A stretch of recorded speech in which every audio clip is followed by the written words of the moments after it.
Hi, I'm Gavin Hi, I'm Chase. from The Voice.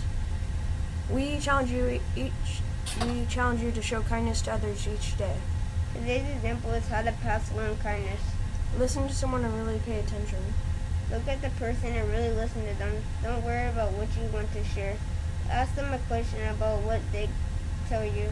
That's a great way to let someone know that you care about them and what is important to them. Thanks from Be The the Voice. voice.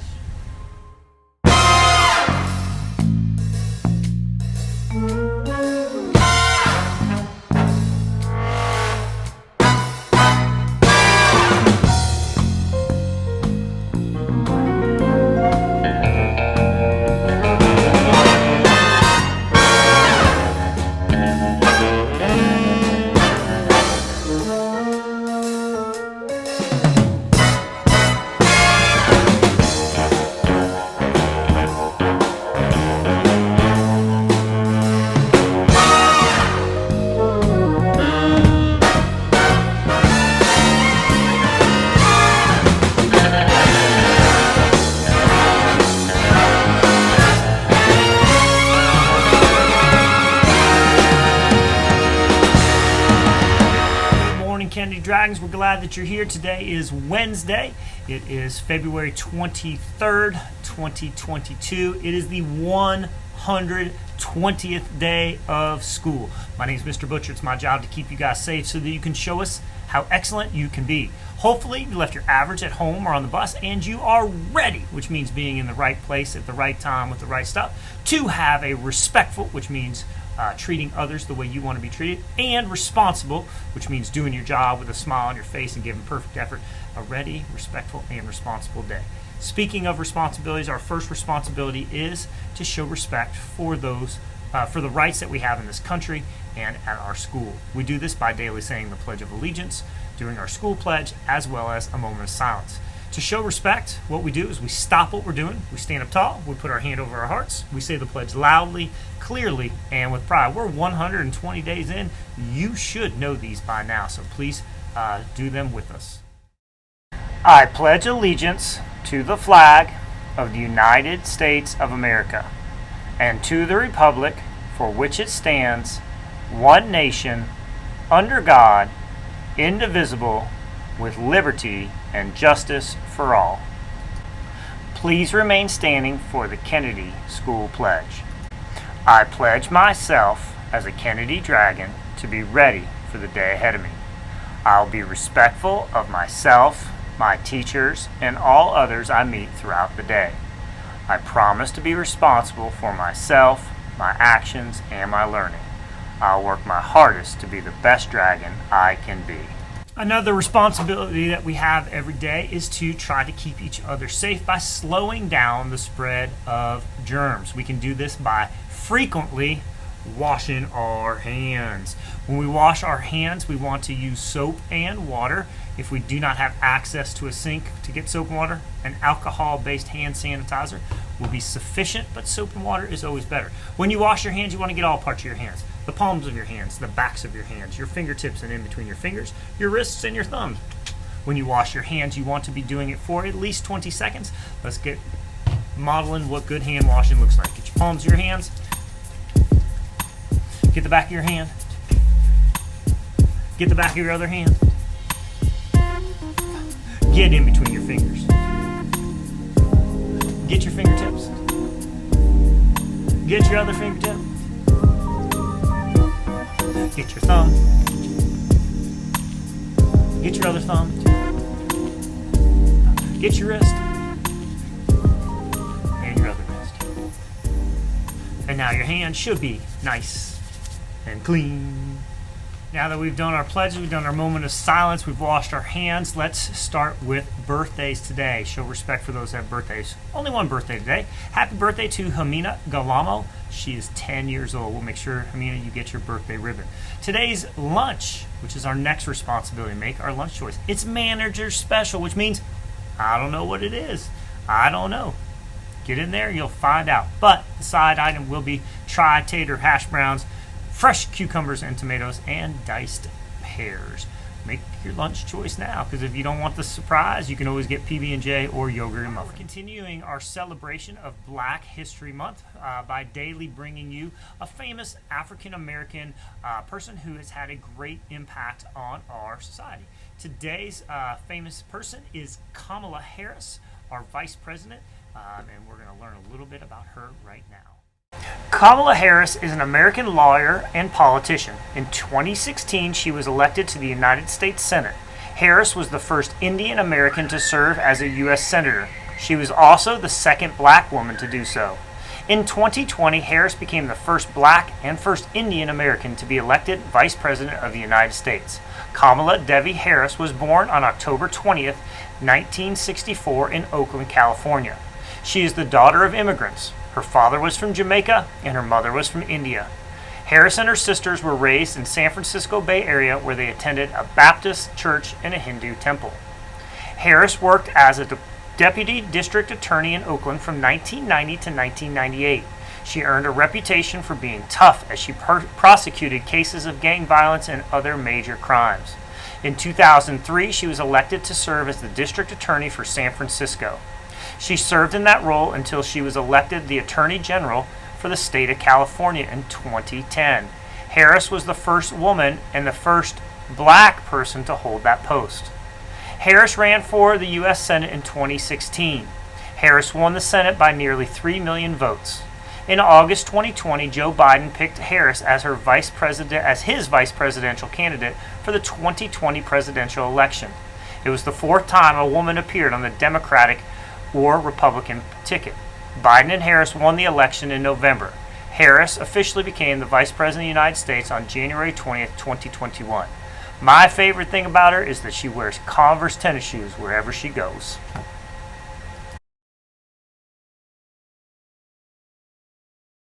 Here's our picture of the week. We use our picture of the week for vocabulary and writing activities. Yesterday we asked you for verbs, words that show action. We got fishing, diving, lifting, getting, jumping, caught, catching, smiling, raising, pulling, standing, sitting, laughing, jumping. We got the sentences from Mr. McCoy.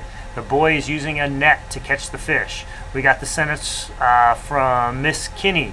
There are fish swimming in the bucket trying to jump out. The boy tried to climb the tree to catch a jumping fish out of the water. We also have from Miss Moriarty, the boy is jumping because he thinks the fish will bite him. Today we're asking you for adjectives and adverbs, words that describe things. Adjectives describe nouns, adverbs describe verbs or adjectives or other adverbs. They tell us which one, what kind, how many, to what extent. So give us some of those adjectives, those describing words today. Time for our problems of the week. Remember, there is a K1, a 2-3, and a 4-5. You can do all three of them if you want. Show your work on the digital whiteboard I sent to your teachers. Using the shapes above and having each one equal what is listed, please fill out this chart. You'll have to look carefully and really think. Miss Chandler has $40 to spend on toys that she will donate to the local charity for needy children. This is the only store she's going to go to, and she wants to spend all of her money there. What combination of toys can she buy in order to spend all of her money? Mr. Davis is in downtown Atlanta and needs to take a taxi 5 miles to the convention center. There's a sign posted with different taxi companies and their rate. Company A is a $4 sitting fee and 31/100ths of a dollar for every 1/10 of a mile. Company B is a free sitting fee and 5/10ths of a dollar for every 1/10 of a mile. Company C is a $10 sitting fee with 2/10ths of a dollar for every 1/10 of a mile. He has a coupon for 1/10 off that company. Which taxi cab company should he take to ride to the convention center? Use math words, numbers, models, and symbols to explain and justify your answer. Today's morning message is on caring and helping others. How many of you have read the Berenstain Bears book called Lend a Helping Hand? It's a great book. It teaches us about helpfulness. In the book, brother and sister Berenstain learn a valuable lesson. They decide that instead of watching TV one Saturday morning, they will help an elderly neighbor with a very big chore. They do something good and kind for someone else. And because they do, they feel good and wonderful about themselves. Guess what? Everybody wins. It's important to look for ways to give a helping hand to others. Remember, when we help others, we're also helping ourselves become better people. What's something to think about? I'm Mr. Butcher. Make today your masterpiece or not. Remember, the choice is yours. That's it. Just be kind. Help others out. You can help your teacher out just by doing what she asks you to do and not argue about it and not put it off. Simple. It's very easy. There's some times we are required to wear a mask, like when you get on a bus. When you get on the bus, you're required to wear a mask. Also, too, if you're quarantined at school because you've been exposed to COVID, let's make sure we're wearing our mask the right way in those instances. Make sure it's over your nose, your mouth, and your chin. Make sure it's tied around your ear so it doesn't fall down. You guys have a great day. That is all we have for announcements, so please help me. Me and your teachers keep you safe. That is our job. And your job is to help us keep you safe. And you can help us by being a ready, respectful, and responsible student who is focused on graduating in the year. Because when you are a ready, respectful, and responsible student focused on graduation, you are fully committed to student success. I love you very much. Have a great day.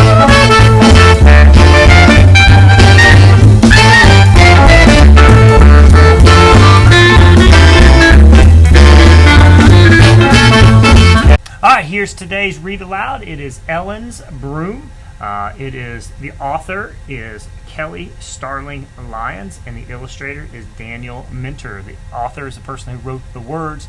The illustrator is the person who drew the pictures. We're continuing Black History Month, so all of our books during the month of February will have a black main character or be written by a black author. And this is also a Coretta Scott King Award honor. As I read, I'm going to try to model what good readers do, which is to read fluently, which means I'll read the words correctly at a good pace, not too fast, not too slow, and with expression. As I read, this is a great opportunity for you to practice what good readers do as they're reading. Listen for the characters, who or what the story's about, the setting, where and when the story's taking place, and the sequence of events, what happens first, next, and last. And also think about what was the problem in the story, what was the solution in the story, what were the details that led up to all those things. Here we go. Ellen's Broom. Sunday morning, Ellen sat on the front pew with her family. She wiggled on the wooden seat, trying to get comfortable. But she knew not to say a word. Her people no longer had to worship at the back of the Master's church or sneak to the woods for prayer meetings. Slavery days were over. They had so much to be thankful for. Ellen heard something new in the voices that swelled the church. Built by her own, with song, they were free. Joy filled their hearts. Just then, Deacon stood to speak. He clutched a paper and raised it to the heavens. To God be the glory, he roared. All former slaves living as husband and wife shall be registered and seen as married in the eyes of the law. All over the church, people leapt to their feet. Ellen did too. She understood only a little of what the preacher said, but she knew it was good. Her mother's eyes brimmed with tears. Her papa's hands clapped like thunder. Back home in their cabin, Ellen's parents walked over to the broom hanging on the wall. Mama always said it was part of the family, a witness to the way things were. She told the broom story over and over so they would never forget what they survived. Ruby and Reuben, Mama asked the twins, do you know what this broom was for? Weddings, Mama, Reuben answered quickly. That's right, Mama said, nodding. Broom weddings were all most slaves were allowed to have. Before freedom came, the law wasn't on our side, Papa told them. Husband and wives could be ripped apart, sold away at any time. It didn't matter if they cried or even begged to stay together. Master had the final say. As Ellen thought about her parents' words, she tried to imagine life without them. Her eyes burned and her heart ached. That's not right, she said, shaking her head and trying to clear the image from her mind. But we did the best we could with what we had, Papa said. Deacon said a few words. Then we put this here broom on the ground, held hands, and leaped into life together. We were married in our hearts and in God's eyes. Mama said, but we had no way to show it. That all changed now. We can be married legal just like everyone else. A couple weeks later, when the sun peeked its rosy head into the sky, Mama said it was time for the journey. Ellen washed and dressed quickly. Ruby grinned and carried baby Noah over on her hip. Reuben toted a sack with food. Mama took down the broom and handed it to Ellen. This broom was there from the start, so it should come along too, don't you think? She said with a wink. Ellen felt her chest puff with pride. She smiled and she clutched the broom tight. As they walked to the courthouse, people from church, going for the same reason, joined them. Ellen looked around at the parade of strutting families and her parents holding hands. She listened to sweet laughter and songs sailing in the air, and she held the broom high. They stopped at a beautiful building near a row of flowers. Papa bowed his head and gave thanks that they had arrived safely. Ellen's eyes grew large as they stepped inside. A Freedmen's Bureau officer interviewed a couple in line in front of them. He wrote the man and lady's names on a special register. Ruby said they were already married, but being part of that record was proof that they were legal husband and wife. Ellen looked at the woman's pretty dress and at her mama's plain one made of homespun cotton. She grabbed Ruby's arm and hurried her out of the room.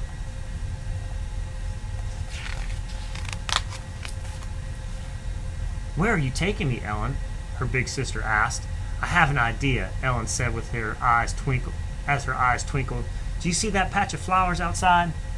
Ruby nodded and smiled. A smile stretched across her face. The sisters ran and carefully plucked some flowers.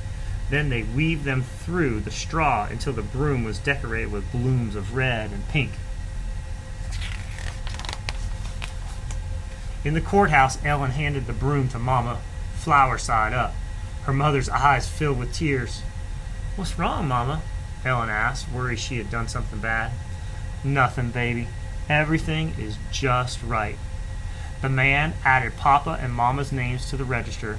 Then he asked them for the year they started living together as husband and wife, and the names and the ages of their children. Ellen grinned when Papa said hers. When the man finished writing, he explained that Mama and Papa were married in the eyes of God and the law. He handed them a certificate to take home. Papa kissed Mama and whirled her in the air like a new bride. On the way home, the family stopped for lunch beneath a shade tree. Ellen picked up the broom and laid it in front of her parents. "I want to see you jump that broom. Please, can you?" Papa frowned. "Broom jumping is the past, little bit. We're married. Official." "Please, Papa," Ellen said. "Mama always says the broom is part of us, too." "Papa's right," Mama said. "The broom is the past." Ellen hung her head. "But you're right, too," Mama said. "It will always be part of who we are. Come on, Papa. Let's show these young folks how it's done." "When I get married one day, I'm going to jump the broom, too," Ellen said suddenly. Papa hesitated, then grinned. "That would be mighty fine, little bit," he said. "Mighty fine." When they returned to their cabin, Mama looked at the bare wall and then at Ellen. "That wall sure could use some fixing up," she said. Ellen knew just what it needed. As the last rays of light warmed the room, she smiled and hung up the certificate and the broom together. Ellen's broom.